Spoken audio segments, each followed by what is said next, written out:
The road to Emmaus. Now behold, 2 of them were travelling that same day to a village called Emmaus, which was 7 miles from Jerusalem. And they talked together of all these things which had happened. So it was, while they conversed and reasoned, that Jesus himself drew near and went with them. But their eyes were restrained so that they did not know him. And he said to them, "What kind of conversation is this that you have with one another as you walk and are sad?" Then the one whose name was Cleopas answered and said to him, "Are you the only stranger in Jerusalem, and have you not known the things which happened there in these days?" And he said to them, "What things?"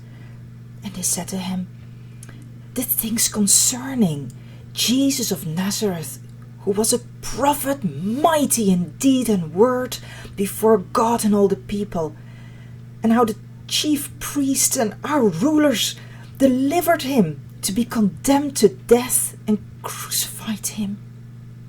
But we were hoping that it was he who was going to redeem Israel. Indeed, beside all this, today is the 3rd day since these things happened. Yes, and certain women of our company who arrived at the tomb early astonished us. When they did not find his body, they came saying that they had also seen a vision of angels who said he was alive. And a certain of those who were with us went to the tomb and found it just as the women had said, but him they did not see." Then he said to them, "O foolish ones, and how slow of heart to believe all that the prophets have spoken. Ought not the Christ to have suffered these things, and to enter into his glory?" And beginning at Moses and all the prophets, he expounded to them in all the scriptures the things concerning himself. Then they drew near the village where they were going, and he indicated that he would have gone further. But they constrained him, saying, "Abide with us, for it is towards evening, and the day is far spent." And he went in to stay with them. Now it came to pass, as he sat at the table with them, that he took bread, blessed and broke it, and gave it to them.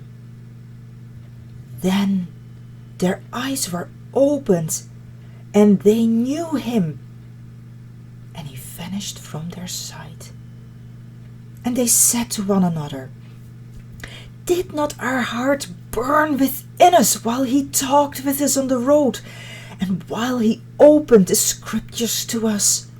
So they rose up that very hour and returned to Jerusalem, and found the 11 and those who were with them gathered together, saying, "The Lord is risen indeed, and he has appeared to Simon."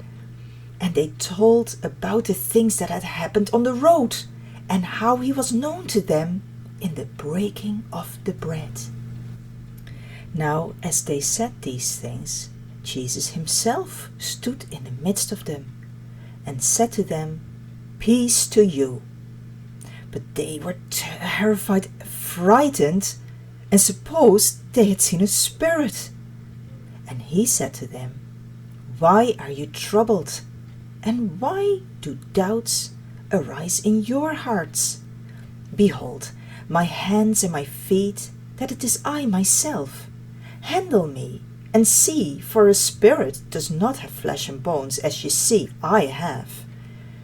When he had said this, he showed them his hands and his feet. But while they still did not believe for joy and marveled, he said to them, "Have you any food here?" So they gave him a piece of broiled fish and some honeycomb. And he took it and ate it in their presence.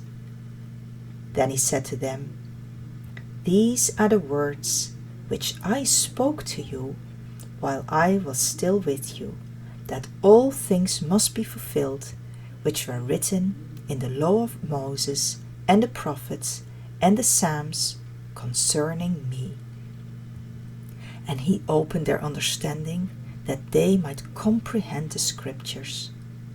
Then he said to them, "Thus it is written, and thus it was necessary for the Christ to suffer and to rise from the dead the third day."